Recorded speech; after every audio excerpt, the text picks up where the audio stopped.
Hello, all Israel News viewers. I'm Oriel and Moran. This is Levi from Discover Israel, Tour with Levi. Levi, where are we and what are we doing here today?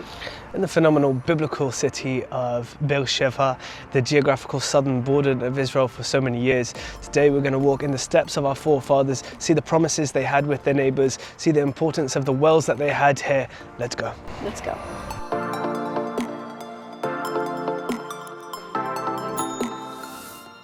So we're going to climb up this artificial mound called Oriel. Out of the numerous amount of times that this was destroyed and reconstructed and then redestroyed and reconstructed and rebuilt, eventually Beersheba moved from this region to the modern city of Beersheba, where you have the old market, and that's the Ottoman Empire, Beersheba, from around 400 years ago onwards. But if we're thinking about the times from the Chalcolithic era, 5,000 years ago until 4,000 years ago, the times of Abraham, Isaac and Jacob, our forefathers, this would have been the Beersheba that they're talking about.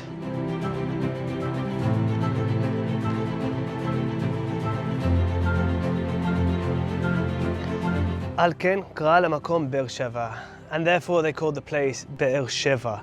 Now for this we'll have to backtrack a little bit and see why two people needed to make a promise to call this place Be'er, the bell of Sheva, where the two people promised, or the seven wells. Now before us we can see a well which is the same well that was outside of Beersheba, just on the outskirts of the original gate of the city.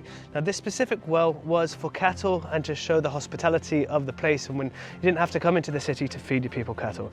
Now in the Bible we're going to reference a story of Abraham and a king of Avimelech who was inside of the Philistine territories. Now these two met under very unfortunate circumstances about a chapter before this one, talking about where Avimelech then goes take Sarah, Abraham's wife, as for himself. Now Abraham does admittedly say that it is his sister, thinking that it would protect her. Turns out they were more respectful wives than sisters. Then they get a great sickness and God shows himself to Avimelech and he says, well, give the man back his wife. And Avimelech says, well, he told me it was his sister. I didn't do wrong in your eyes. Avimelech then comes to Abraham and gives him back his wife, and then he gets healed. Not long afterwards, Avimelech's shepherds come into this region and start drinking the water and start taking parts of the land. And those who understand the Bible will understand that to show your mark of your territory, it means that your sheep can graze in the land. And when your sheep are grazing in the land, it means you're taking someone else's territory. And the fight that they had was exactly of what we're looking at right here. A well inside of the desert, a place where water is essential for survival and every single inch matters.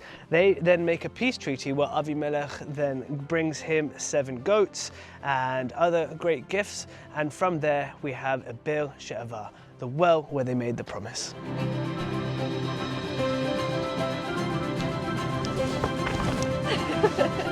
We just walked through the entrance gate of the city, which was the most important place and the most protected place. Here we have the official gate, the important place where the seats of the judges would have stood.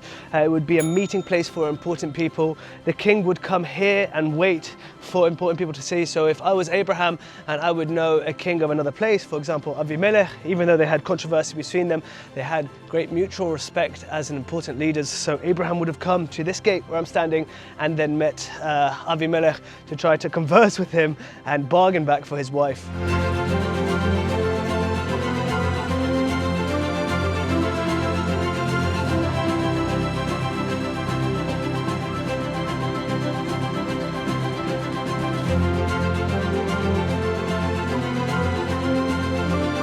Here, this lower platform was the original streets during the 8th and 9th century BCE, so 2,800, 2,700 years ago. Really a phenomenal site. As it is an archaeological site, the lower you go, the deeper it is. And here's the location where they found the altar with the 4 horns on all the sides. Now the whole layout of the city is actually inside of circular shape to find a security boundary. So people's houses were the walls of the city, which stretched up to 2 meters wide. So look at this, this is one side of the wall. And if you just come up here, Oriel, we can check all the way to the other side of the wall is over there. So over 2 meters, probably 5 meters, some parts of the wall. And this was pretty much the security line of it. This place is spectacular. We're just walking around. You can technically just walk this whole place around in a circle, and you just, every corner you turn, you see something new and magnificent.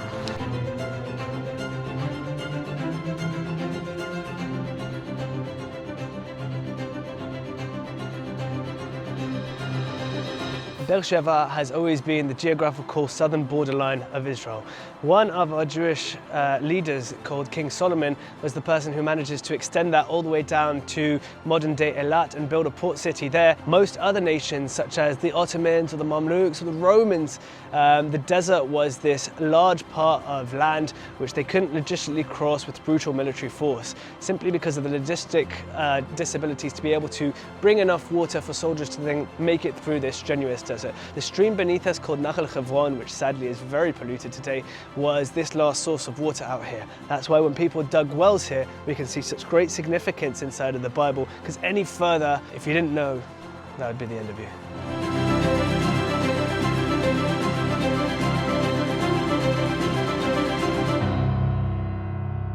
This can kind of give you an idea of how much food they had. So it wasn't like nowadays that everyone had a kitchen. Well, people did have a kitchen in their house, but there was a local storage and storeroom for times of famine or times of struggle. As we can see, all of these columns here would have been to support some sort of roofing system.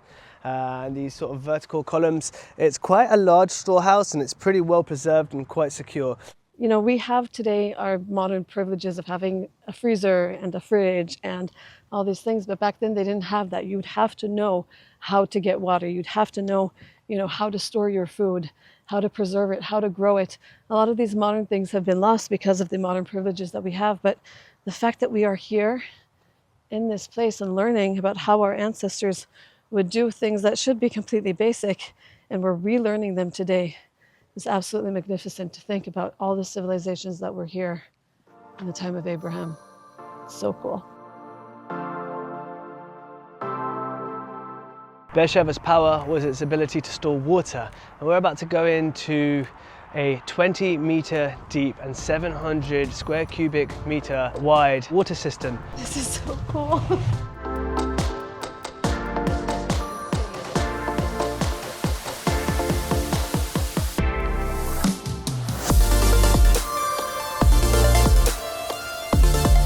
Here we're standing in a structure constructed over 2,700 years ago, up to probably 3,500 years ago, and you can just see the different kinds of rocks that were here. Because we're at the bottom of Hebron, all the flash floods would have brought the rocks from all over the country, from the Hebron hills down to this region, and they would have just taken the local rocks. Here we can see limestone, gypsum, we could see flintstone, and really beautiful different color kinds of quartz, sandstone, and those are just some of the rocks which I notice here, which create these beautiful colors and little different kinds of mineral deposits and sedimentary rocks over here. These would have been just simply the local rocks that they had because of the location that we are at the foothills of the Hebron Hills.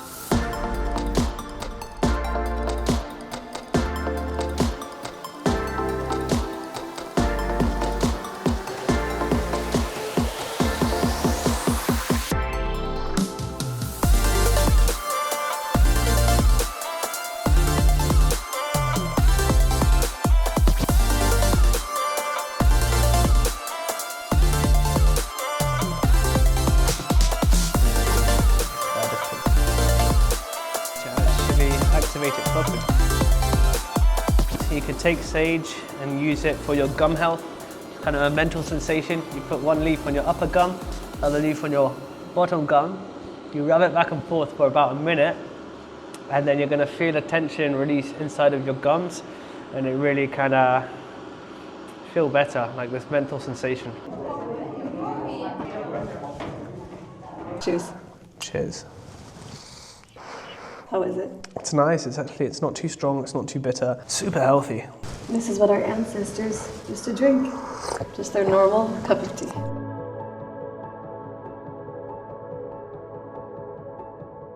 I'm walking through this massive, massive water cistern, and I'm thinking about Abraham and the exact moment when God called him to go from the location where he called him from to the promised land.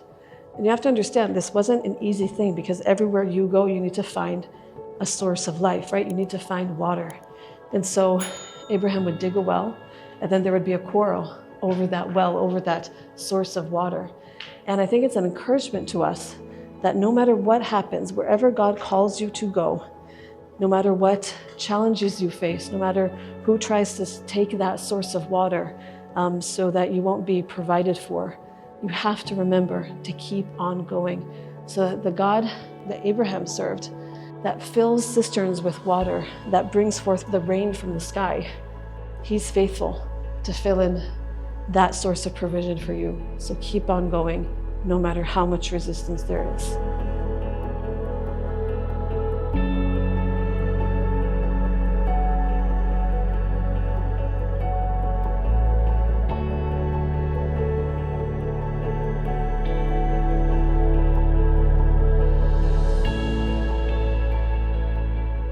It's been a spectacular day here. We've gone through this whole city, if you will, seeing how they used to live, experience it for ourselves. Levi, how do you feel? Revitalized, re-energized. There's so much more to explore here, to see the magnitude of the housing, of the storage supply, the technologies that they had back then. Inspires me for a great future and a prosperous future as in the land of Israel. It's wonderful, and we're so happy that you guys have joined us. Thank you so much for watching. If you want more Israel-related content, go to allisraelnews.com, hit the notification bell, hit subscribe, and Levi and I will see you in the next one.